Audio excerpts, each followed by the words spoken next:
अस्सलाम वालेकुम. This is Muhammad Iqbal Khan, advocate from Iqbal International Law Services. Hi guys, today आज का हमारा जो टॉपिक है वो काइंड ऑफ प्रॉपर्टीज, जायदाद की इकसाम क्या होती हैं, जायदाद की कितनी किस्में होती हैं और उसकी किस तरीके से हम उसको क्लासीफाइड करते हैं और किस किस्म की चीज़ें प्रॉपर्टी कहलाती हैं. तो ये हमने देखना है कि प्रॉपर्टीज़ क्या होती हैं और इसकी जायदाद की इकसाम क्या है. देखिए, जायदाद के इकसाम में पहले नंबर पर है कारपोरल प्रॉपर्टी. कारपोरल प्रॉपर्टी वो होती है that is visible property, tangible property, visible होने वाली जो नज़र आती है, विच कैन बी सीन, जिसको हम देख सकते हैं, उसको हम कहते हैं कॉर्पोरल प्रॉपर्टी. जो इसको हम टच कर सकते हैं, ठीक है, जो कि मटेरियल से बनी होती है, जो कि can be touched, can be visible, can be tangible, can be seen. ऐसी प्रॉपर्टी को हम कॉर्पोरल प्रॉपर्टी कहते हैं. फॉर एग्जांपल, घर है, ज़मीन है, मकान है, कार है, गाड़ी है, बाइक है.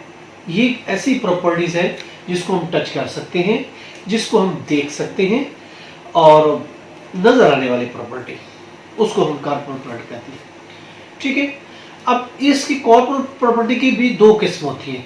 एक होती है मूवेबल और एक होती है रियल प्रॉपर्टी और पर्सनल प्रॉपर्टीज. ठीक है, इसको हम बाद में देखते हैं. अब मेन जो किस्म हमने पहले बताया आपको कॉर्पोरल प्रॉपर्टी, और दूसरी होती है इनकॉर्पोरल प्रॉपर्टीज. इनकॉर्पोरल प्रॉपर्टी कौन सी प्रॉपर्टीज होती है? वो प्रॉपर्टी होती है जिससे हमारा कोई कीमती मफाद वाबस्ता होता है. ऐसी प्रॉपर्टी जिससे हमारा कोई कीमती मफाद वाबस्ता हो, जैसे इंटेलेक्चुअल प्रॉपर्टी है, कन्वेंशन प्रॉपर्टी है, उसको हम जो कि लॉ में प्रोटेक्टेड होती है, जिससे लॉ में हमारा एक मफाद वाबस्ता होता है, which is protected by law, जो लॉ के तहत प्रोटेक्ट होती है, उसको हम कहते हैं इनकॉर्पोरेटेड प्रॉपर्टी. इंटेलेक्चुअल प्रॉपर्टी कोई हमारा नाम है, हमारा कोई ट्रेडमार्क है, ठीक है, उसको हम कहते हैं कि ये इनकॉर्पोरेटेड प्रॉपर्टी. कॉपीराइट हो गया, मिसाल के तौर पर पेटेंट हो गया, ट्रेडमार्क हो गया, कोई हम बिजनेस करते हैं किसी नाम से, या कॉपीराइट का हम लेते हैं, पेटेंट लेते हैं, तो ये सब चीज़ें होती है इनकॉर्पोरेटेड प्रॉपर्टी को इसको हम कहा जाता है, यानी इंटेलेक्चुअल प्रॉपर्टी, इसको हम कॉर्पोरल प्रॉपर्टी कहते हैं. अब इसकी कितनी काइंड्स होती हैं? देखिए, इसकी काइंड जो होती है वो होती है, नंबर एक कहलाती है जूरा इन रीप्रोप्रिया. जूरा इन रीप्रोप्रिया, मिसाल के तौर पर पेटेंट है, मिसाल के तौर पर कॉपीराइट है, मिसाल के तौर पर ट्रेडमार्क है. तो ऐसी प्रॉपर्टीज जो इनकॉर्पोरेटेड, इसको जूरिया इन रीप्रोप्रिया कहा जाता है. और इसकी दूसरी जो किस्म है उसको कहते हैं जूरिया इन री एलिनिया. जूरिया इन री एलिनिया, ये दूसरी किस्म है इनकॉर्पोरेटेड प्रॉपर्टी की. फॉर एग्जांपल, लीज है, ठीक है, मॉर्टगेज है, वगैरह वगैरह. ये जो इससे रिलेटेड जो कोई चीज़ हम मॉर्टगेज करते हैं, लीज करते हैं, ऐसी प्रॉपर्टीज़ को हम जूरिया इन री एलिनिया, जो कि एक इनकॉर्पोरेटेड प्रॉपर्टी की किस्म है, ये कहते हैं. अब हम देखते हैं, इससे पहले हमने देखा था कि कॉर्पोरेट प्रॉपर्टी को हमने दो हिस्सों में तकसीम किया था. अब देखते हैं कि मूवेबल प्रॉपर्टी कौन सी थी. मूवेबल प्रॉपर्टी, मूवेबल प्रॉपर्टी देखिए वो होती है जो एक जगह से दूसरी जगह ट्रांसफर ना हो सके, ठीक है, जो मूव ना कर सके, उसको हम कहते हैं इमूवेबल प्रॉपर्टी. फॉर एग्जांपल, जैसे इमूवेबल प्रॉपर्टी तो मैंने आपको बताई. ऐसी प्रॉपर्टी इमूवेबल यानी जो मूव ना कर सकती है, वो प्रॉपर्टी होती है जो एक जगह से दूसरी जगह नहीं मूव कर सकती. As per general class act 1897 वो प्रॉपर्टी इमूवेबल कहलाती है.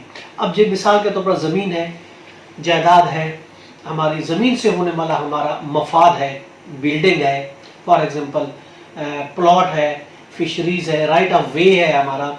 और under section 3 transfer of property act 1882 के मुताबिक ज़मीन पर कोई फसल है, ठीक है, टिम्बर है, तो ये प्रॉपर्टी भी वो कहलाती हैं, इमूवेबल प्रॉपर्टी कहलाती है. अब मूवेबल प्रॉपर्टी कौन सी होती है? मूवेबल प्रॉपर्टी वो होती है जो एक जगह से दूसरी जगह ट्रांसफ़र हो सकती है, इसको मूवेबल प्रॉपर्टी वो कहते हैं. मिसाल के तौर पर आपका कोई फर्नीचर है, इलेक्ट्रिक सामान है, ठीक है, तो इन चीज़ों को हम, गाड़ी है, तो ये प्रॉपर्टी कहते हैं, ये मूवेबल प्रॉपर्टीज.